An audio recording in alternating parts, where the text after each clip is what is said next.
Anna Karenina, Chapter 1. Happy families are all alike. Every unhappy family is unhappy in its own way. Everything was in confusion in the Oblonskys' house. The wife had discovered that the husband was carrying on an intrigue with a French girl who had been a governess in their family, and she had announced to her husband that she could not go on living in the same house with him.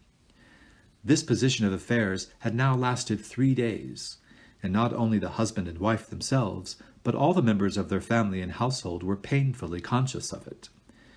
Every person in the house felt that there was no sense in their living together, and that the stray people brought together by chance in any inn had more in common with one another than they, the members of the family and household of the Oblonskys.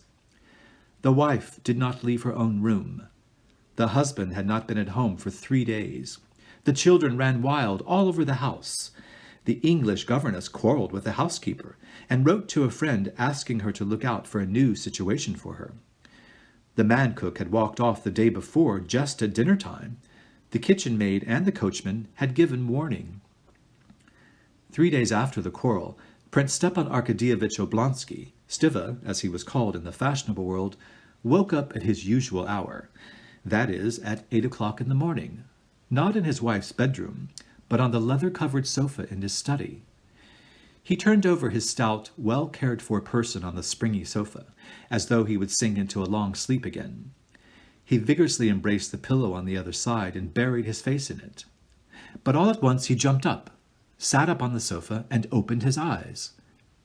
Yes, how was it now? He thought, going over his dream. Now, how was it? To be sure, Alabon was giving a dinner at Darmstadt. No, not Darmstadt, but something American. Yes, but then Darmstadt was in America. Yes, Alabon was giving a dinner on glass tables, and the tables sang Il mio tesoro. Not Il mio tesoro, though, but something better. And there were some sort of little decanters on the table, and there were women, too, he remembered.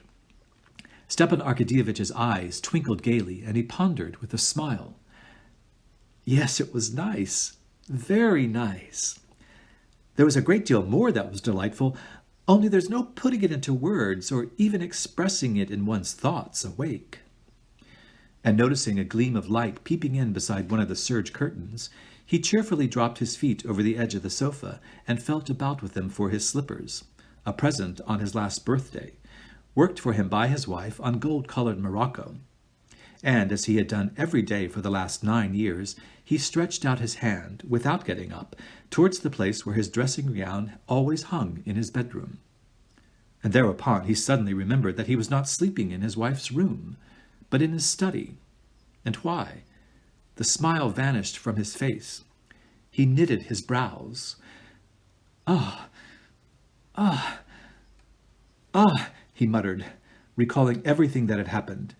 And again every detail of his quarrel with his wife was present to his imagination, all the hopelessness of his position, and worst of all, his own fault. Yes, she won't forgive me, and she can't forgive me. And the most awful thing about it is that it's all my fault, though I'm not to blame.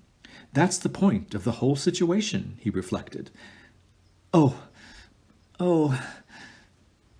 he kept repeating in despair as he remembered the acutely painful sensations caused him by this quarrel.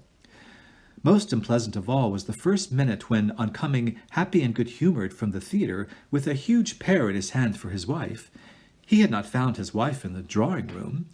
To his surprise, he had not found her in the study either, and saw her at last in her bedroom with the unlucky letter that revealed everything in her hand. She, his Dolly, forever fussing and worrying over household details and limited in her ideas, as he considered, was sitting perfectly still with the letter in her hand, looking at him with an expression of horror, despair, and indignation. "What's this? This?" she asked, pointing to the letter.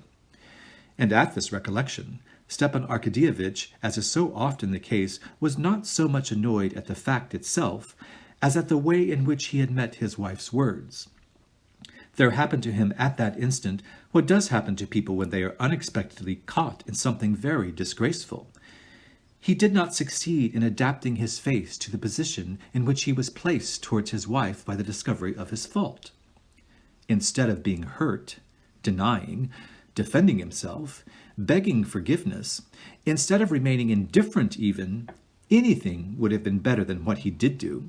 His face utterly, involuntarily, reflex spinal action, reflected Stepan Arkadyevitch, who was fond of physiology, utterly, involuntarily assumed its habitual, good-humored, and therefore idiotic smile.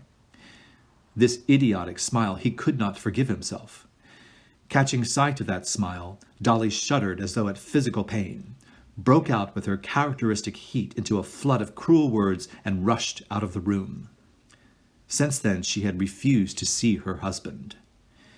It's that idiotic smile that's to blame for it all, thought Stepan Arkadyevitch. But what's to be done? What's to be done? He said to himself in despair, and found no answer.